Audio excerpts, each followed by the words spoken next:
Welcome to another edition of One on One with Mitch Lafon. Joining me this week from the band Stryper is Michael Sweet. The band is about to embark on another leg of their Fallen tour, and during this conversation we talk about that, but we also talk about their upcoming To Hell with the Devil 30th anniversary album tour, Michael's upcoming solo album, One Sided War, the upcoming acoustic Stryper album, the second Sweet Lynch album, his desire to make an album with Whitesnake's Joel Hoekstra, physical ailments that affect the band, him and his bandmates, the guilt that he sometimes feels towards his other bandmates for going out and doing solo shows, and so much more. This is an exhaustive, extensive interview with Michael, and so let's get right to it. Here is the one, the only, Michael Sweet. We are speaking with Michael Sweet of Stryper. Good day, Michael. Always a pleasure to talk to you. Likewise, buddy. Thanks for having me, man. Yeah, so lots of great stuff. We're going to start off with the tour. You've got this Fallen tour coming up. It's heading all over the world, Japan, States. One date in Canada, which is obviously not enough, but I'm sure you'll rectify that at some point. Yeah, and you know what's crazy about that is obviously we border Canada, so it seems like it's a much easier task, but sometimes it's more difficult for some reason to make the numbers work and the scheduling work and whatnot. So we love Canada, and it's a shame that there aren't more dates at the moment, but there will be certainly sometime soon, for sure. Yeah, and let's be fair to the band. It's tough with the economy on the club owners because the Canadian dollar is right now at 45% below. So when you have to book a show and then add 45% to your costs, exactly, it becomes difficult. And so you know it'll come around, and of course Stryper will come around. But let's talk about this tour. What can fans expect on this run through the States or run around the world? Well, you know, we're doing a very lengthy set. Right now we've got 21 songs on the set list. And typically we do 16 to 18 songs at most. So we've got 21. We might even have 22 at the end of the day. We're trying to get everything in there. You know, so it's tricky. It's hard when you have a catalog like Stryper has. It's very difficult to get everything in there and please everyone with what songs you choose for the set list, but we're trying. That's why we're lengthening the set list. But that being said, you know, we're going to rehearse hard on our own for the next few weeks, and then we get together in Vegas for a week and rehearse, and then we go to Japan, come back and do some U.S. dates, go home for a short period, and then we hit the ground running on a bus tour. And we got a lot of dates, man. And then we're adding many more. People think, like, is this it?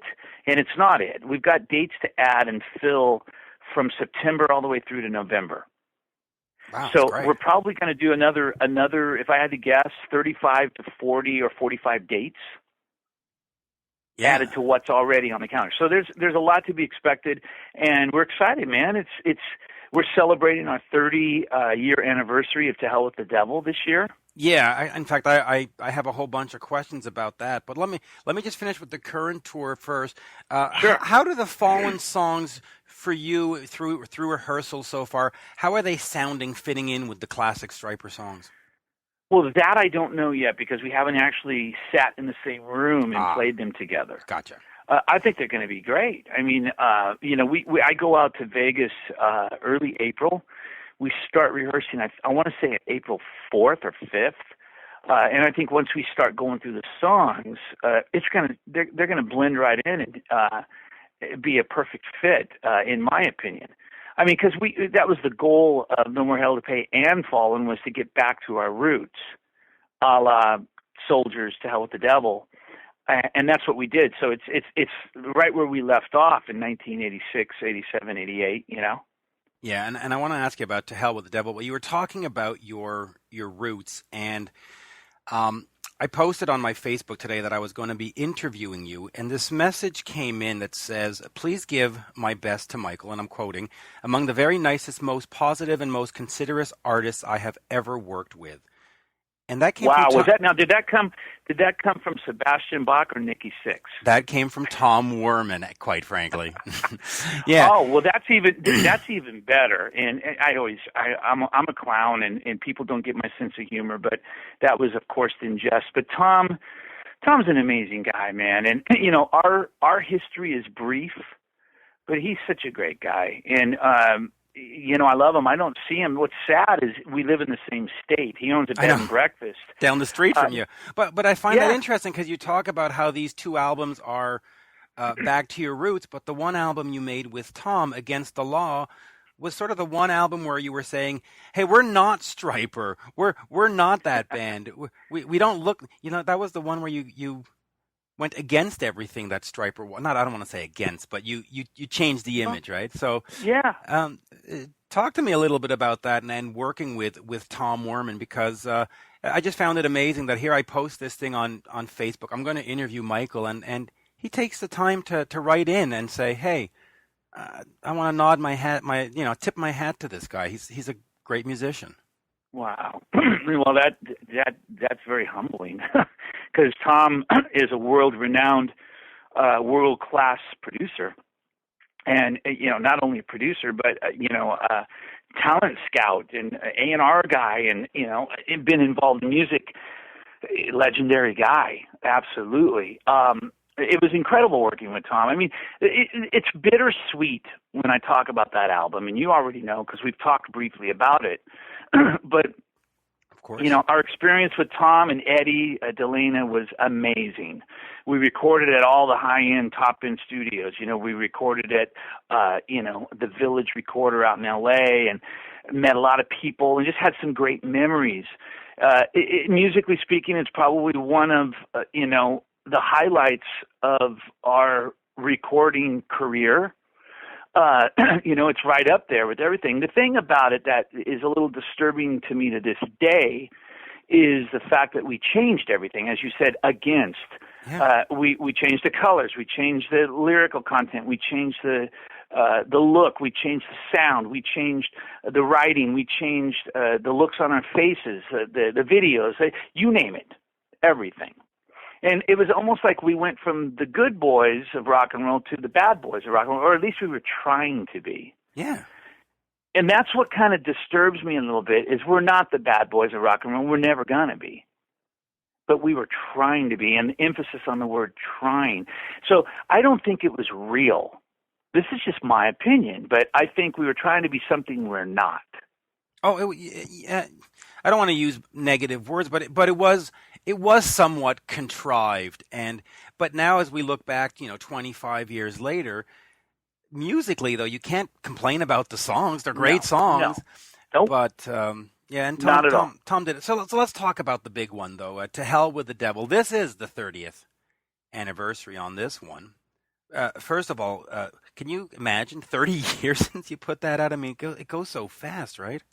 Oh, yeah, unbelievable. And by the way, I love Tom, and I hope to get up and see him someday. But, yeah, 30 years, To Hell with the Devil came out, almost. We're almost to that point in time, a few months away. And, that was the groundbreaking album for Stryper.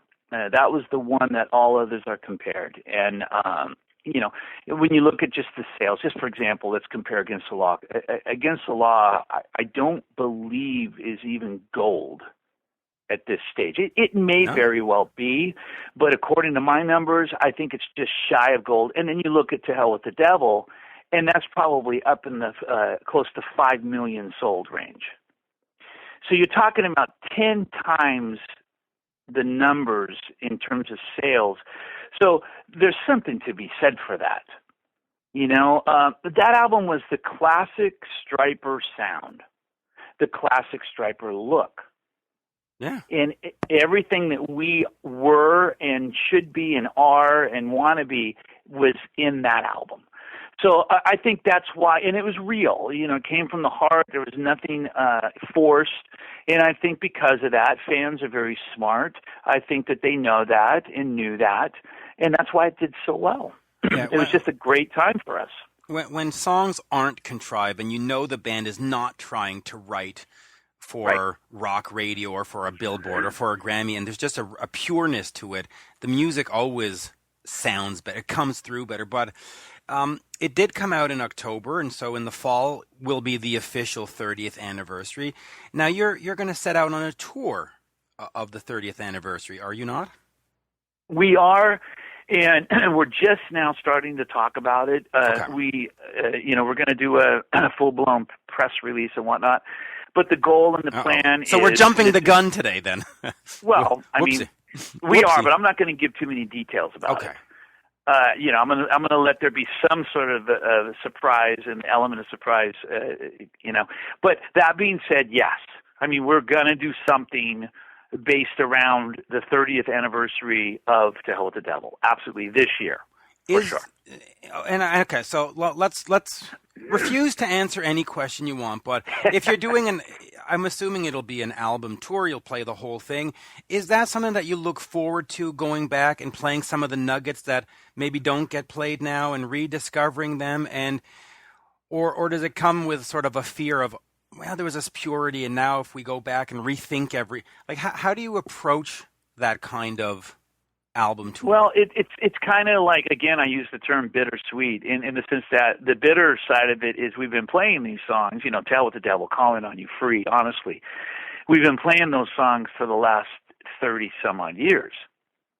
But here's the sweet side of it is those songs never seem to get old. Not just to the fans. Well, a good song never gets old. I mean, look at the Beatles. It's been 50 years.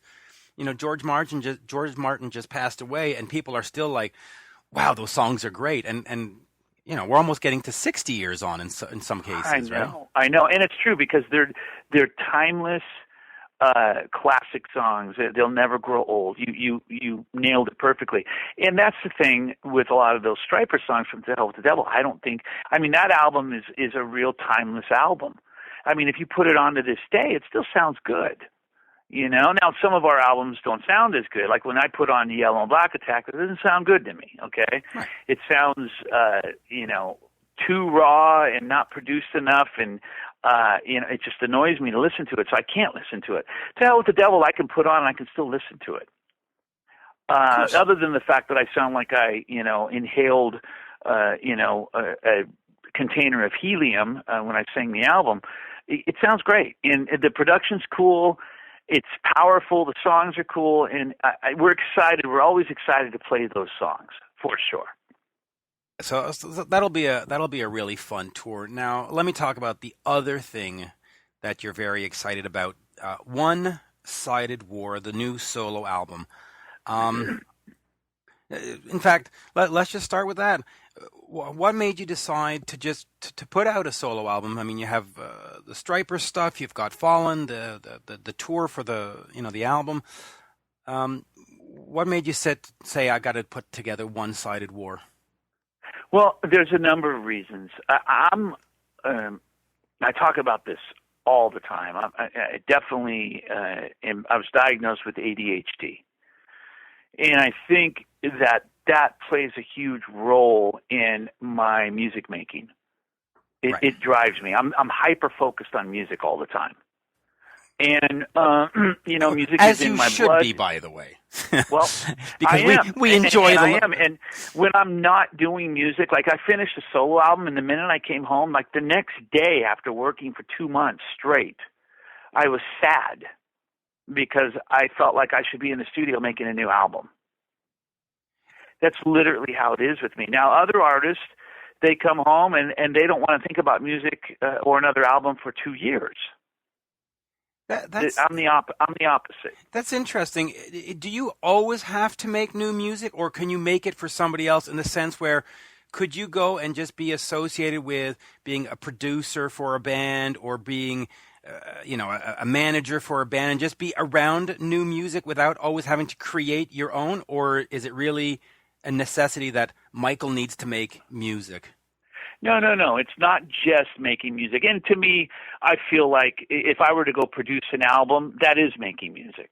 If I was to go and perform, that is making music. So it's all making music to me. But just being a part of the creative process and the joy of music itself is where I'm at, man. I love producing, I love writing, I love performing, I love recording. I love it all. And it's such a part of who I am. And sometimes it's scary. Like sometimes I can't focus on other things. If somebody's having a conversation with me about business or something that they need my full undivided attention for, and I'm thinking about a new song, that doesn't always work out so well. And that's how my mind works. Okay, so let me ask you this. These songs, why, and again, I'm going to go in the negative sense, and correct me, but why don't they fit for the next Stryper record? Why did they have to come out as Michael songs? Well, they could fit on the next Stryper album. Okay, good. Some of them could. Okay. They're a little different. I mean, with Stryper, there's just a certain particular style that we try our best to stick with when we make a Stryper album. Gotcha. Like, for example, you're not going to hear Stryper doing a song that sounds like Coming Home on my last solo album. Right. It's just not going to happen. But when I do solo albums, I do have a little bit more. I have the sense of freedom to be able to experiment a little more and try different things that I might not feel when I'm making a Stryper album. But that being said, this new album, there's a certain similarity, I guess I should say, to Stryper. A lot of times, a little bit of my driving force behind this album was the comments over the years of, oh yeah, I really like Michael's solo stuff, but it's not as heavy as Stryper, or Stryper's definitely got more edge, and hearing and reading all those kinds of comments. This is the album to basically shut those comments up. Right. So this is a heavy album, and it's going to surprise, I think, everybody, in the sense that this is as heavy as Stryper. And I'm not talking like thrash metal or anything. It's just got this riffy, heavy guitar. Everyone's going for it and cutting loose, and the performances are ridiculous. I got Joel Hoekstra on a few solos. I got a guy named Joel Hoekstra. Yeah. Joel's on 3 solos. That man, he's a masterpiece. That guy is wonderful. What he's doing right now with Whitesnake and obviously on your solo album. You can't miss. So good pick up there. You can't miss with him. No, he's one of my all-time favorites, one of the best out there, period. Yes. But what happened is I started doing all the solos. I started working out solos at my house, at my home studio, and I was sitting there after a few days. Not that this is necessarily a bad thing. I don't know. It's just not what I wanted. It all started sounding like Stryper. Right. I mean, I'm playing all the rhythm guitars and a lot of overdubs, and I'm doing some solos. But, every time I came up with a new solo, I had worked out 6 or 7 of them. I just felt like, gosh, this was really sounding like Stryper. So I reached out to Joel, had him play on 3 songs, and he took it to new levels and made it sound less Stryper, but still ridiculously amazing. And then I got another local kid by the name of Ethan Brosh, who plays guitar. And he's like, if you were to take George Lynch and Warren DeMartini and throw in a little bit of Yngwie, you got Ethan. Nice. He's amazing.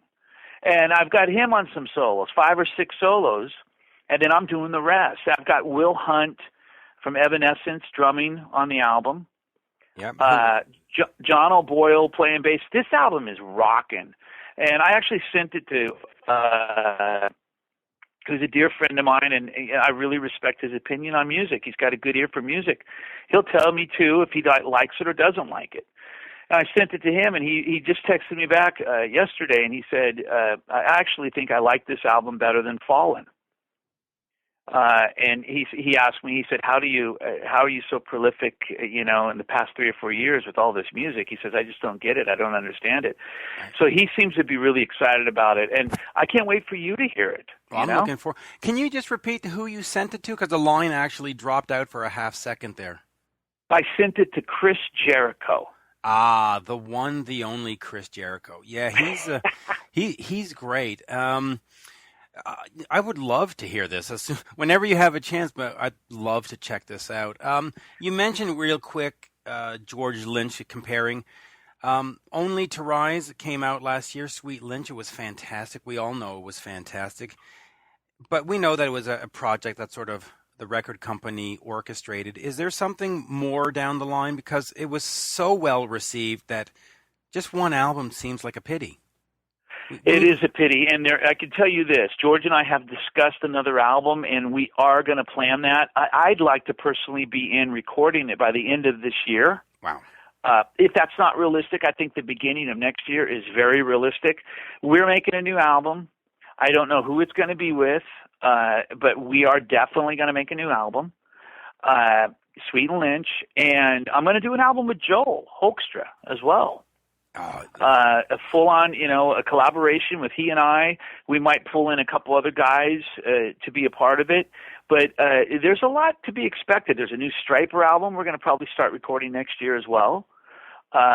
We got an acoustic album that we've already done that we got a mix that's going to get released. I got Stryper? a solo album.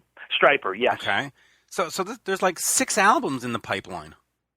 Yeah, it's insane. You're not kidding really, that you can't rest. I mean, you really are busy. No, and some people say, well, gosh, man, why don't you take a break because it's a little overkill. Well, I look at it this way. As long as I can do what I do and do what I love to do, like a football player. You're going to tell a football player who's on a streak to sit on the bench?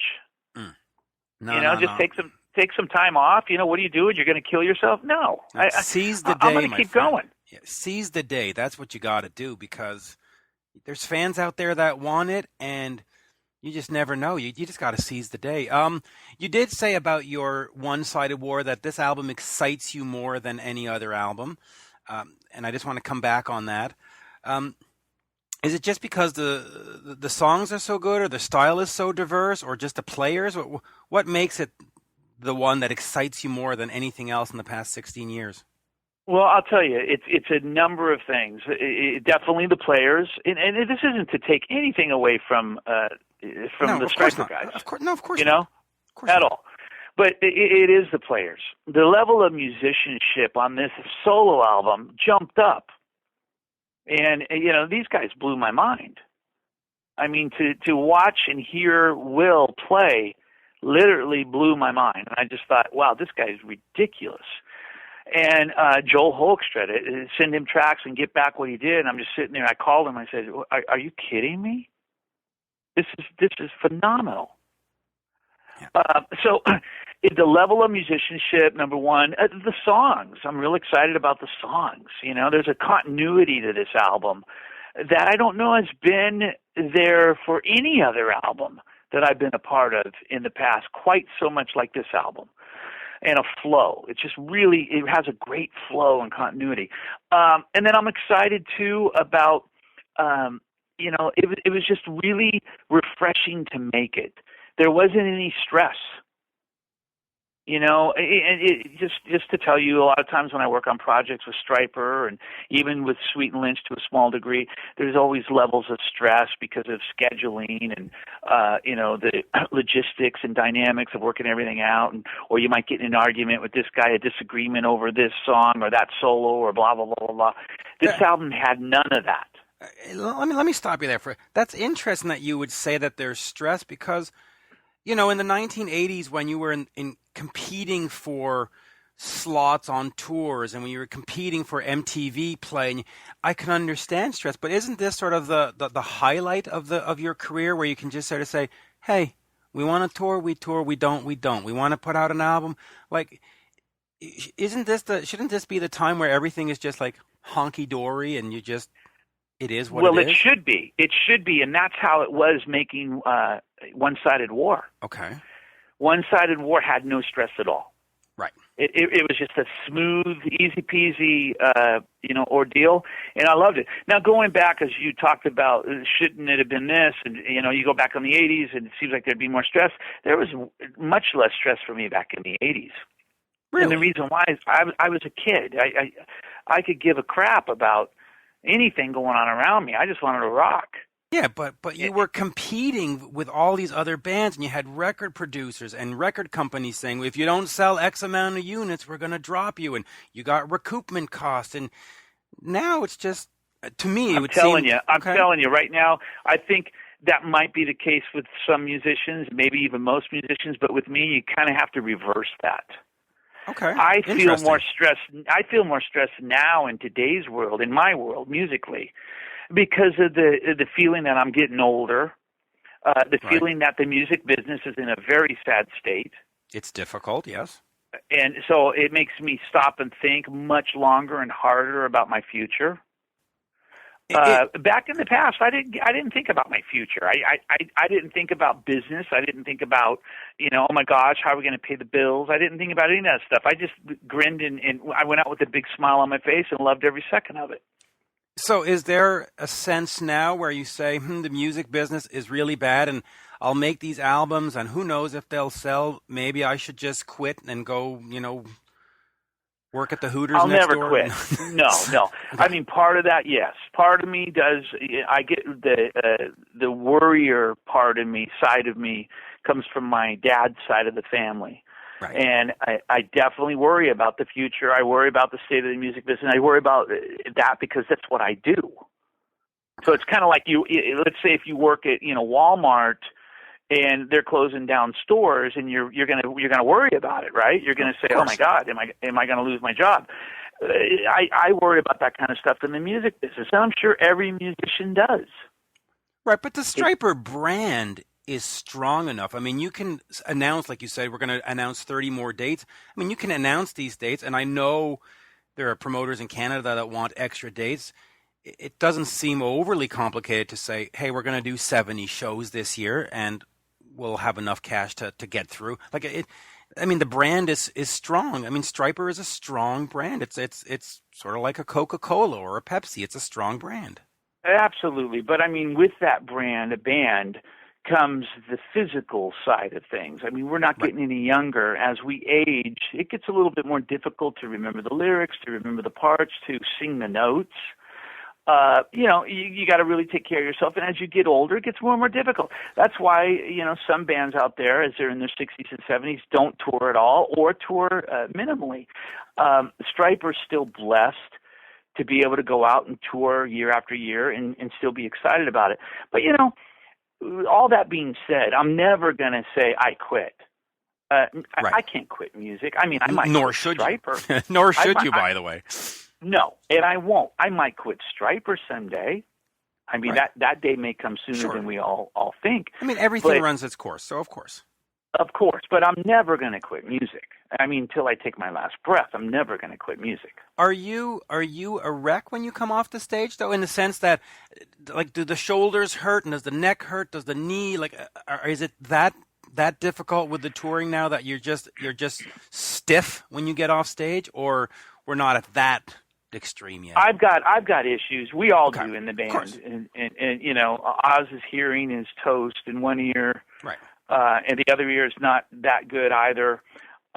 Tim's got issues with things going on with his skin, his hands. I have the same issue where if we play, our skin on our hands gets really dry and starts literally bleeding all over our instruments. Oh my. I've got knee issues. I've got a inflamed nerve in my left foot. I have to have surgery. I've had it for like 10 years. By the end of the night when I come off stage, it feels like someone stuck a hot knife on my foot. I mean, I've got all kinds of issues. I've got kidney stones. Okay. I could go on and on and on. you know. And when I get off stage, I'm not feeling too comfortable. But you know what? Hey, whatever. I never complain about it, and I never talk about it because it's rock and roll. It's like go out and do what you do and do it with a smile. It just always strikes me that, because I follow the rock scene, obviously, and you see fans that get on to bands that are older, and they'll say, oh, the show last night was this and was that, and you go, God damn it, don't you see how lucky you are? I mean, if you're a Roger Staubach fan or a John Elway fan, they have a career that lasts 8 years, 10 years, and then they retire, and the quarterback's gone, you get a new, and here are these guys like you and Kiss and been around 30, 40, 50 years, and you're still doing it. And instead of going to the show and saying, hey, thank you for still playing those songs that mean something to me, They go onto Facebook and they say, well, this, and you go, give the guy a break. I mean, I know. he's not. No, I agree. And you know what? Look, I really tried my best to not get on the complain wagon. And I find when you're in a band and you go out on tour and one guy starts complaining, within a week everyone's complaining. Yes. Yeah, it's like a disease. I despise that because it's such a downer. We're thankful, we're grateful, and we should be. I mean, look, I'm not working at, Dunkin' Donuts. I'm not working at Burger King. And nothing against people that work there, but I'm just saying, I'm still able to pay the bills with music and do what I love to do. And as long as I can do that, I'm not going to complain. Yeah, and I'm not saying that the bands were complaining. I'm saying that the fans complain. The fans should just be grateful that Kiss can show up to an arena. The fans should be grateful that Stryper is in their town tonight. That's, totally. Listen, you're not getting, Roger Staubach coming in to play the Redskins anymore because their career doesn't last like a rock star. So just be happy that you get to hear the songs tonight. No, right. You're right. And unfortunately, we live in a day and age where everyone has an opinion and everyone can showcase it on Facebook and Twitter. Yep. Yeah. And, it's kind of sad because that's really affected in a negative way the music business. Not just the music business, the world for that matter. But, it is true. I mean, everyone, if a video is posted on Blabbermouth, Van Halen and the keyboards are out of tune, all 500 comments are slamming the band. And I'm just thinking, wow, this is crazy. Yeah, you see, and I always take it differently because I like, and this might sound crazy, but I like when a band makes a mistake on stage because then I know that I'm seeing a live show. It's when I go to a show and there's not a single mistake and everything sounds like the album, I go, did they just lip sync to me all night? So give me some feedback, give me a missed cue, and then I feel like, okay, I got my money's worth. I got a live show tonight. Totally. And you know what? Look, I've talked about it in the press lately. I got some heat on Blabbermouth for it. I really don't give a crap, to be honest. That's kind of my motto. We used to use tracks back in the day, as did everybody. Everybody. Not one band didn't. Of course. Okay. I mean, if there was one band, show me who. But back in the 80s, practically everyone used tracks. And, whether it was just background vocals or keyboards or both or what have you. We did too, back in the day. And then we stopped for a number of years when we reformed in 2003 all the way up to just recently, to last year. We didn't use tracks. We started using tracks to be able to pull off, only on a few songs, to be able to pull off those songs. Like, for example, there's a song called God. Everybody was saying, man, please add God to the set. Please add God to the set. And I just kept telling them, we can't. We can't pull it off. Right. Well, why? Well, because we got this and that. It's overproduced. We got giant choir on there, blah, blah, blah, blah, blah. I'm like, if you want it to sound anywhere near the album, we got to use tracks. Right. And so we added it to the set list last year using some tracks. And I talk about that openly, and people are like, oh, yeah, I knew it, blah, blah, blah. I'm like, well, do you want me to lie to you? No. I mean, I'll tell you, and I don't get the whole track thing. I mean, if someone's up there lip singing and not, not singing a note and everything's a track or what have you, that's terrible. But, if bands use some tracks here and there to add a little bit to the set, I have no issues with that, nor should the fans, in my opinion. But I guess a lot of people do. It's a real touchy subject. It really is. But as long as the show, first of all, they have to remember that it is a show, right? I mean, and there should be all kinds of stuff going on. No, mine is, and I'll go into the pop world, but when you go see a Britney Spears or something, and the whole thing is just them dancing with some lyrics going on in the background, you go, yeah, well, I know. But when you go see agree. Metallica, I couldn't agree with you more. Right. I couldn't agree with you more, and I think that's just kind of, unfortunately fooling the audience. But you know what? Look, Queen back in the 70s was using reel-to-reel tape in order to pull off Bohemian Rhapsody live. I mean, Kiss. Every time they did Beth, it was a track. Every time they did Beth, right, for Kiss, and it's either that or pull the song from the set.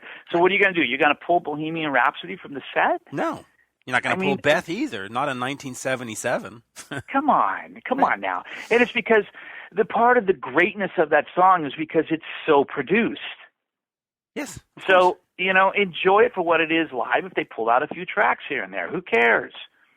No, I fully agree, and I'll add this: when you go see Metallica and they're doing a song like One, and they're running in, the sound of the machine guns and stuff, you can't reproduce that on guitar and drum, or at least not effectively. No. But see that I don't mind, because Metallica's not lying to you. You hear it and you go, oh, okay, they're playing some background stuff. So no, it's all good. Absolutely, and I can assure everyone listening to this interview, Stryper's always been a live band. We pull off what we do in the studio live. I mean, I'll sit there in front of your face and scream all day long. Yeah, and I think that's also... Oz and I will pull out the guitars and play you any solo you want to hear on our albums. We've got no, what you're hearing on our albums is us, and what you're hearing live is us. But we just occasionally, just recently, use, like we're going to do the song Yahweh, we're going to need some help on that choir, the Yahweh, for it to sound as epic as it sounds on the album. We're going to need a little help with that.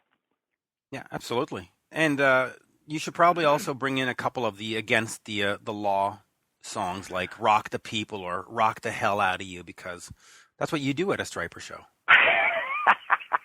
Well, we are bringing in a few Against the Law songs. Good. We're pulling in a few more Soldiers Under Command songs. We're going to be doing quite a few songs from Fallen and No More Hell to Pay, probably 4 or 5 songs from each album. That's great. So really putting some emphasis on a lot of our new material. So it's going to be cool, man. It's going to be a really interesting set list in a great way. I think people are going to be very pleased when they leave. Yeah, and I'll finish on this. When the solo album comes out, there will obviously be a Michael Sweet solo tour of some kind, I'm assuming. Yeah, there has to be. I mean, I've talked about it long enough. Last time I toured solo, and it was a little bleep on the radar, that was in 2001. Wow. So, yeah, 2001. I mean, I've been doing acoustic shows. It's the 15th anniversary. I'd like to put together a band. I'd like to have Will Hunt playing and take Joel Hoekstra if it's a reality, and get a killer bass player and put together a band that's smoking where people go, this is probably the best band I think I've ever heard. And blow minds and go out and play. And I want to do that in 2017 for sure. Absolutely. Yeah, because it's been too long. I mean, you're currently on your 15th anniversary of not touring solo. That just doesn't sound right. So. It's not right. It's really not. It's not fair. It's not fair. I mean, look, again, nothing against Stryper, but there's a lot of great solo songs, and yes. Take me out of the equation. I'm not boasting or bragging here. I'm just stating the fact. I mean, there's a lot of songs that I think fans want to hear. You don't know how many times fans ask me to please add Save Me to the Stryper set. Save Me is a solo song. If you haven't heard it, go YouTube it and check it out. It's a real heavy, riffy song, and it's probably one of the best songs I've ever recorded or been a part of. And people say, please add that to the set. But I feel funny going, to the other guys and saying, hey, let's add a solo song to the set. And that's why we don't do it. It's strange because, I've listened to you speak for the last 40 minutes, and every time you refer to Stryper, you sort of say, well, not to take anything away from the... Is there a sense of guilt going on with doing solo stuff? And it just sounds as though you're almost apologetic to the guys that you want to do something for yourself. Well, there's certainly... I think when anyone does a solo project, you instantly, whether it's publicly or internally or even just in your own subconscious, there's a certain sense of guilt because you feel like, well, the guys aren't with me on this, or, oh my gosh, I'm going out on my own, and how are they going to be? Are they going to be okay? Or I'm going to go tour for 3 months and they're not touring for 3 months, and you're thinking, gosh, I hope they're all right. So in that regard, absolutely, there's a lot of guilt. And you think, like, because I want the guys to be okay. I want them to be working. I want to help take care of them, and I want to make sure that they're not struggling to pay the bills, or that they're doing stuff musically as well. But it's not unreasonable to want to go do solo stuff. I mean, it's not. It doesn't. Not at all. No. It shouldn't be, and it isn't. But with that being said, still, when Stryper's doing what they've been doing, Stryper's been on a real serious roll and been very busy. And how do I find the time to go do anything solo, which I do want to do? Right. I do want to go out and tour and play these songs live and give it the light of day that it deserves.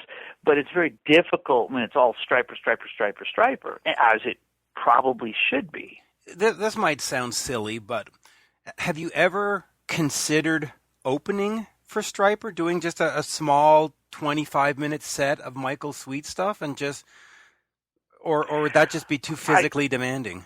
Well, I don't think it would be too physically demanding. It just would be weird. Could be. I don't think it would be. It could be, but again, I want anything I do, believe it or not, I would want everyone else in the band to be comfortable with. I wouldn't want them to feel, awkward or, like, hey, well, what about me opening the set? I mean, because Oz does side projects. What about my band opening a set? Or Tim does. What about my band? Or what about it? Why not? Make it a triple bill. Who cares? Fans would love it. Remember, fans would love it. They may. But you guys would end up being on each other's. Okay, but hey. I don't know, dude. Promoters maybe would love I'm it. talking out of my rear end. I have no idea. But look, here's the thing. I love doing solo stuff because it's a side of me that I get to. Even if the song sounds similar to Stryper, it's still a different side of me that I get to express. And I have all different types, all different sides. Like, I want to do an acoustic album someday. I want to do maybe a symphonic. I want to do maybe a worship album someday. I mean, there's all this stuff that I'd like to do that I can't necessarily do within the realm of Stryper. Of course not. Though you are doing an acoustic Stryper album, you just said, so. We are doing an acoustic Stryper album, absolutely. But when I say acoustic album, I mean something really off the wall where people hear it and go, what? That's Michael Sweet? Something really different in a cool way. But yeah, I mean, I got all these ideas and things I want to do. I mean, I want to do this thing with Joel. I want to do another Sweet Lynch album. I'd like to branch out and do some really different stuff. It doesn't always have to be metal. I listen to the Bee Gees. I listen to the Beatles. I listen to Loretta Lynn. I listen to Patsy Cline. It's not all metal to me. No, and it shouldn't be. And you're at that point in your career where, and again, I'll say it, the brand is established, so you can actually go out and do a pop record or a classic record or whatever, and people will say, hey, it's kind of cool to see another shade of color from Michael and another flavor if you want. And totally, I'd love to. And it's interesting because my buddy Kenny Lewis, who works at a studio in town, he's real good friends with Britney Spears' music director, who's also the drummer of the band. Oh, my. And they were looking for a guy to replace their guitar player, and my name came up. I mean, not necessarily from them, but Kenny kind of thought, oh, you'd be perfect for that. And we were talking about that.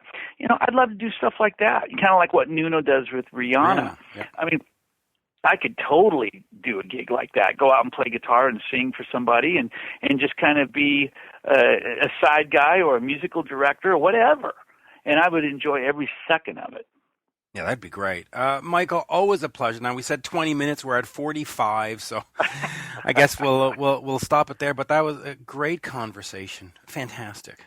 Well, man, and look, happy 40th anniversary to Boston. Yeah. This year. Yeah, that's right. So, I mean, they're on their 40th anniversary. They're going out and touring, and I wish them well and all the best to them, and congratulations on 40 years. That's amazing. Wow, and I'll just throw this in totally randomly, but it's also 40 years for Foreigner, so just a lot of great bands just getting to that next anniversary level, and it's hey, 40 years of great Stryper, or not 40 Stryper, but 40 of Foreigner, 40 of Boston, Kiss, Iron Maiden. Life is good. Yeah, unbelievable. Life is good. Incredible. And, maybe Stryper will be able to be one of those very rare few bands that actually say 40 years, too. I mean, that's another 10, excuse me, we formed officially in 83, 84, so we've got a little ways to go. But it could happen, another 8 years. That's not that far, 8 years, No, I know. Not that far at all. And you've got that 30th anniversary of the other album, so crazy. We're getting there. We are getting there. I figure my quitting days is when the hair goes completely, I'm out. In my case, I'd already be out. So no. No. There's too much more to go, and I look forward to that album with Joel Hoekstra because he is an absolute talent. Oh my gosh, so good, and so is it. Wait till you hear Ethan Brosh soloing on some of these songs. He's going to blow minds too. The caliber of these guys, the musicianship is ridiculous. And Joel, what a ridiculous, phenomenal player and a human being. Oh my gosh, just great guys. Incredible. All perfect. Thank you, Michael. Always a pleasure, and we'll do this again soon. Okay, Mitch. Hey, thanks for having me always and taking the time, and thanks for the support. It means the world, okay? Absolutely. Thank you. Have a good one. All right, buddy. Bye-bye. Bye-bye. And there you have it, folks, my interview with Michael Sweet of Stryper. We certainly learned a lot. I'm very much looking forward to the Hell with the Devil 30th Anniversary album tour coming this fall. Michael's One-Sided War sounds like a winner. And, of course, the Acoustic Stryper album and so much more. In fact, you probably missed something, so go back and listen to the interview for a second time. Definitely worth it. And while we're there, head over to Twitter, follow me at Mitch Lafon, and head over to the One-on-One Mitch Lafon Facebook page.